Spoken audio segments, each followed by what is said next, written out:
Tracy Kilkenny entered the restaurant at 7 sharp, at the appointed time of her reservation. Heading to the front desk, she glanced around the tables to make sure her guest was already seated. As she approached the table with the maitre d', she was able to get a close-up look at her guest for the first time in 8 years. She had seen him in passing from a distance many times over the past few years, but as she got closer, she noticed the change that had taken place with her ex-husband. Always acting like a gentleman, Al Wentworth stood up as Tracy approached the table. She started to lean toward him for a kiss before Al tensed and took a step back. A surprised expression appeared on Tracy's face, but she took the hint and sat down as the waiter had already held her chair for her. Looking into Al's gray-blue eyes, Tracy thought that time had been very kind to her ex. At 50+, the same age as his ex, Al had a thick mop of shoulder-length curly brown-gray hair. His face was almost wrinkle-free. He gave his ex-wife his trademark crooked grin, reached across the table with his right hand, and squeezed her left palm. He noticed that she was wearing the wedding rings he had given her in another life. Al also noticed the subtle changes over the years in his ex-wife. She had cut her long blonde hair into a short, chic style, and her face had a few laughing wrinkles. She looked about 15 pounds heavier than she had when the divorce papers were finally signed 8 years ago. But overall, in his opinion, she was still as beautiful as when he had first met her over 30 years ago. After a little small talk until their orders were taken, Al asked the million-dollar question. "What happened, Tracy? Why, after all these years, did you want to see me?" Tracy took a few deep breaths before answering. "Because I want you back in my life, at least as a friend, if that's okay with you," she replied. "In addition to everything else between us, we were very good friends once upon a time, a long time ago, and I miss that time. How about we try again without any preconditions?" "I can't promise anything, Tracy, but I think I'd like to give it a try. I think it would be nice to sit in a restaurant with a nice friend every now and then," Al said. The couple had a lovely evening and repeated it 2 weeks later. They continued to meet for dinner every 2 weeks. Al had to admit to himself that he enjoyed the evenings with Tracy. He had hardly dated anyone since his divorce and found himself enjoying both her company and her beauty. Al had graduated from college 6 months earlier with a degree in accounting when he and a few of his new co-workers were at a bar celebrating the end of the work week. Since he had never been to this particular bar before, he was looking around at both the people and the setting when his gaze stopped on the face of Tracy Valentine, one of several freshman medical students also celebrating the end of the week. It may not have been love at first sight, but at least it was lust at first sight. Al walked, actually staggered slightly, over to Tracy's table and introduced himself. When they parted later that evening, Tracy kissed Al gently on the lips and entered the correct numbers into his cell phone. A little over a year later, the young accountant and the medical student were married. Finances were a little tight because Tracy was still in medical school, but Al was making decent money and was a master budgeter. A couple gifts from their parents also helped the couple along the way. Tracy decided to go into medical research, and 6 years later she had 2 years of a successful research career. When the couple married, they decided it was time to have children. But one night, after a lot of boisterous lovemaking, Tracy quietly confessed to Al that she wasn't ready to be a mother yet. Al was disappointed, but what kind of thing would you say to the woman of your dreams? He agreed to a later date. For several years after that, Tracy was part of a 4-person team working on dementia-related illnesses. She loved the team aspect of her work, although, like many researchers, she noted that it was more emotional than most people assumed, and every little triumph or failure seemed much more significant. She would often come home and spend hours telling Al about the day's events and what the team was doing. Al would sit at the kitchen table, grinning from ear to ear as his wife told him just about every little thing that had happened during the day. For the previous 6 months, much of Tracy's evening chatter had focused on Dr. Steve Kilkenny, a member of her team who was going through a seemingly nasty divorce after his wife had cheated on him for 12 years. Like the other members of her team, Tracy had grown close to Kilkenny, and Al liked the guy on the occasions they were out. A few years older than him and Tracy, Kilkenny was a handsome, personable man, and Tracy in particular seemed very upset that his marriage was falling apart. Al was actually relieved when Tracy stopped gushing about Kilkenny and his marital troubles, but he became a little worried when she didn't mention anything about him at all for about 2 weeks straight. However, it was March, the busiest time for any accounting firm, so Al quickly put his domestic worries behind him as the 10 to 12-hour workdays began to pile up. The one thing Al noticed, however, was that Tracy's recent workdays had gotten harder as well. Once or twice a week she was working late, as was her husband. She attributed this to the fact that her team had reached several critical milestones in their research. Like most people, Al and Tracy didn't have a perfect marriage, but Al would bet money that they had a very good, maybe even great marriage. Constant communication was the key to it, Al thought, and that's why he was so surprised when Tracy started to become rude in her behavior toward him. "What's the matter, baby? Did I do something wrong? Please talk to me, honey," Al said one evening after another minor altercation. A couple weeks later, Tracy informed Al that her entire team would be traveling to Sweden in 2 weeks for a conference. Al said nothing, since such trips happened every other year. He thought that perhaps a break of a few days would be just what the doctor ordered for this couple. 2 nights before she was due to fly out, Tracy seemed to soften her attitude toward her husband somewhat. For the first time in 2 weeks, Tracy and Al found themselves in bed doing much more than sleeping together. After some very arousing sex until the very early hours of the morning, Al dragged his sleep-deprived ass into the office. "Get this man a big cup of coffee," said Larry Barnwell, another accountant in the office. "Make it big enough for me to jump in it," Al retorted. Despite the fact that Al could practically barely stay on his feet, he purred a cheerful tune under his nose all afternoon. "My Tracy is back," Al thought. 2 days later, Al dropped Tracy off at the airport and then headed to his office. As April 15th approached, it was another long day at work. As he prepared to leave the office just before 9 o'clock in the evening, he realized that Tracy never called him to let him know she had arrived at the hotel. Since it was 3 in the morning in Sweden, Al realized it was too late for him to call, but he set the alarm on his phone for 7 a.m. Swedish time so he could call her knowing that her conference was starting at 9. Al was sleepy when his alarm clock rang at 1 o'clock East Coast morning, 7 o'clock Swedish time, but he excitedly dialed Tracy's number on his phone. When the message went straight to voicemail, Al realized that Tracy had forgotten to turn her phone back on when she got off the plane. Since he wasn't planning on calling the hotel directly, he had to go online to find the right phone number. After making sure that the person answering the phone at the hotel front desk spoke English, Al asked to be connected to Tracy Wentworth's number. There was silence on the line for about 2 minutes before the person who answered spoke again and said that they didn't have Tracy Wentworth registered. "Wait, what about Steve Kilkenny, Jing Leong, or Russell Curtis? Are any of them registered?" Al practically shouted into the tube. We have Dr. Jing Leong, Dr. Russell Curtis, and Dr. and Mrs. Steve Kilkenny registered," the voice replied. "Dr. and Mrs.?" Al said quietly out loud. "Thank you for the information." He hung up the phone. Al no longer felt dizzy, but now he felt nauseous. He thought about going to his liquor cabinet, but instead reached into the medicine cabinet for a pack of Alka-Seltzer. Even though the workday hadn't officially started yet, it was already ruined, Al thought to himself. He left for his office early to get a fresh start to the day. At 10, he took a coffee break and called a friend who was a family lawyer. "Are you sure you don't want to wait until Tracy gets home before you start the paperwork?" Robert Levinson asked. "I mean, you don't have any hard evidence and you haven't even talked to your wife yet. It's a no-fault divorce. What does the evidence matter?" Al asked. "She's spending a week in Sweden, registered as his wife after giving me various subtle hints for the last 6 months. I wasn't born yesterday and I don't need to see any pictures or videos. We're pretty well settled in life ourselves and we don't have kids.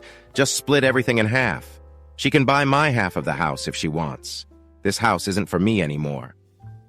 "You seem pretty aloof already," Robert commented. "But you know that sooner or later the feelings will catch up with you." "Actually, I'm devastated, Rob, but I've already had plenty of time to think things through. In fact, I was thinking of jumping on the next plane to Sweden and beating them both to death. But I'm not the mighty Ranger, or whatever the hell they call those guys who are super spies and can kill people with a simple paperclip. I guess I just want to know why. If she ever loved me at all, she owes me an explanation. Hell, if she ever loved me at all, why didn't she have the decency to tell me it was over and ask for a divorce? Tracy was the one who had booked the hotel for the conference in Sweden. She saw no reason to rent a room separately for herself, since Jing, Russell, and project manager Amy Carter knew about the affair she was having with Steve. Jing, in particular, told her that she was jealous because Steve was such a handsome and personable guy. I tried to be respectful and wait until his divorce was final before I made my move, but you didn't wait, you little varmint, Jing told her when she realized they had become a couple. Well, we started lunch when he needed a vest to cry into, and oh, miracle, I must have had a good vest. He was in pain, but he was so easy to talk to. I really started to care for him, and he and I have a lot in common. He's a great guy and a wonderful lover. Once they started having sex, Tracy and Steve got together 2 or 3 times a week, sometimes for long lunches and sometimes after work. They began exchanging kisses and touching occasionally during the workday, as Russell and Amy eventually found out, and they didn't seem to have a problem, as the lovers didn't show their relationship to the rest of the staff. The affair started innocently enough, as Steve needed a vest to cry into when he discovered that his wife of 12 years was cheating on him with another woman. The 4 team members were already close, and their frank discussions only brought the couple even closer together. When Steve realized that he was beginning to win Tracy's heart, he began to subtly draw comparisons between his marriage and Tracy's, and the desired effect was that Tracy, without realizing it herself, began to gradually lose respect for her husband. Tracy and Steve thoroughly enjoyed their week together, so much so that Steve was able to talk Tracy into joining the Mile High Club, airplane sex during the flight, on the overnight flight back to the United States. Knowing that her husband was going to pick her up at the airport, Tracy initially rejected Steve's amorous flirtations, but eventually gave in. The two ended their intimate rendezvous about an hour before the plane landed, and Tracy excused herself to go to the bathroom. Jing smirked at Tracy as she sat back in her seat. Tracy blushed slightly. Al opened the trunk as Tracy was leaving the terminal. He walked over to her, picked up her wheeled suitcase, and put it in the car. He made no attempt to kiss his wife, and she made no attempt to kiss or hug him, even though they had been separated for a week. Al wasn't sure, but when he took the luggage from his wife, he thought she smelled like recent sex. He thought he noticed that odor several times on the way home as well. Al wrestled hard internally with the urge to say something unpleasant before he finally muttered, "Did the conference go well?" Tracy spent the rest of the drive home regaling Al with stories from the conference. Al pretended to listen, sighing occasionally.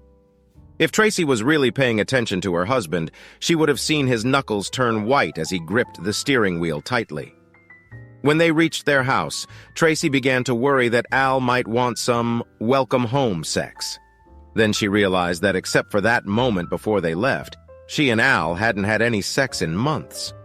Worse, she noted to herself, her husband didn't seem particularly bothered by it.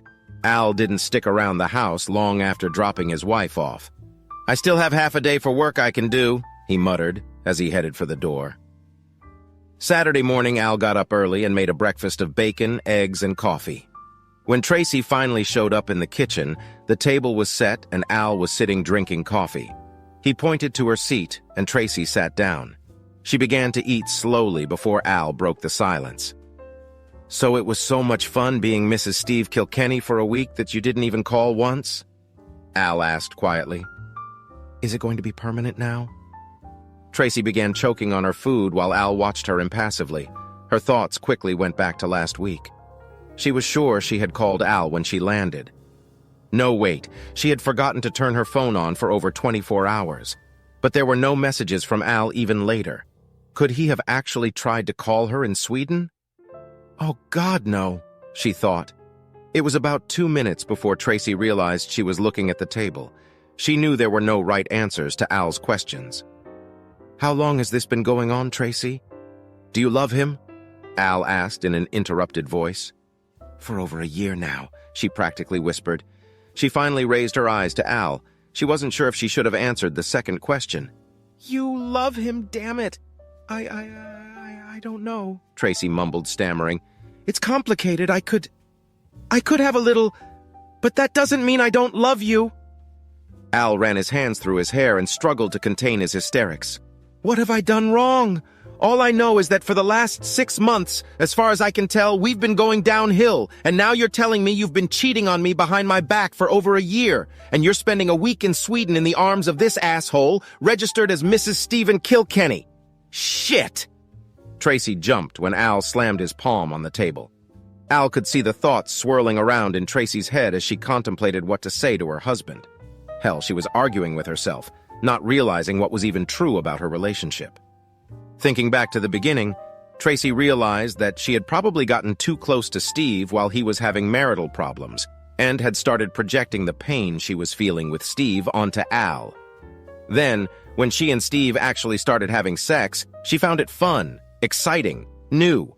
She was already emotionally close to Steve because he was a teammate, and those feelings grew stronger as the affair continued. She still loved her husband, while she loved Steve too, at least in part.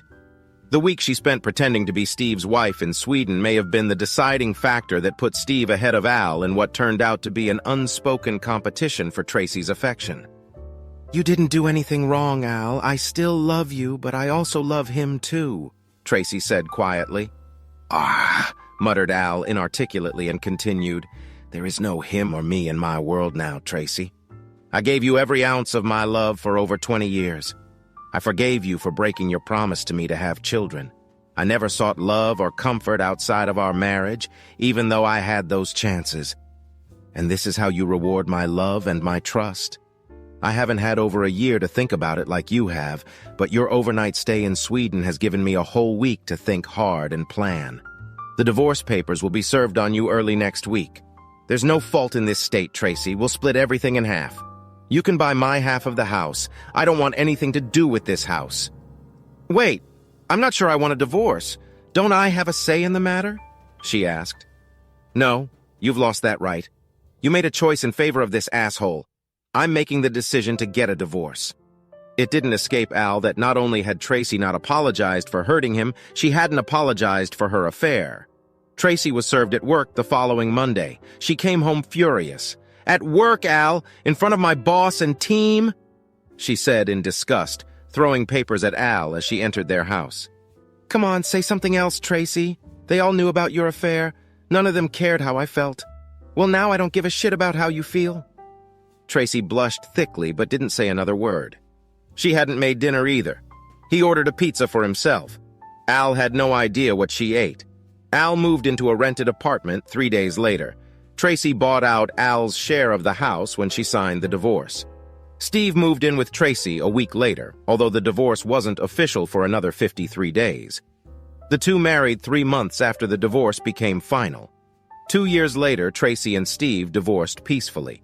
Living with Steve every day for 2 years in accordance with the marriage vows and domestic problems had apparently dampened the excitement of sex somewhat, and it was becoming increasingly obvious to Tracy that she and Steve had never bonded emotionally the way she and Al had.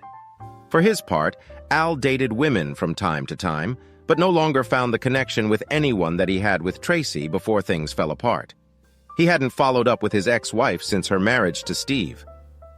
"So what happened to Steve?" Al asked one night at dinner with Tracy. "Why are you wearing the rings I gave you again?"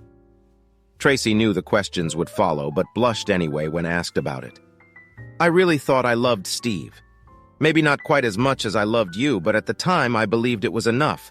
All things considered, I found out I was wrong. And I came to the realization that I had given up on the man I truly loved and wanted to spend the rest of my life with. I wear rings to remind me of what I gave up." Later that night, Al brought Tracy to the apartment he had been living in since moving out of his house. The couple made slow, passionate love and then pressed against each other as they had once done long ago. Tracy remembered the good times when they would cuddle after sex. She had no way of knowing that all Al could remember were the bad times. It was morning when they both woke up. Since it was Saturday, neither of them had to be at work. Al made them both breakfast. When they were done, Al lifted Tracy out of her chair and led her to the door. She looked up at him with tears in her eyes as he opened the door and kissed her chastely on the cheek. He quietly placed his wedding ring in her hand as she walked out the door.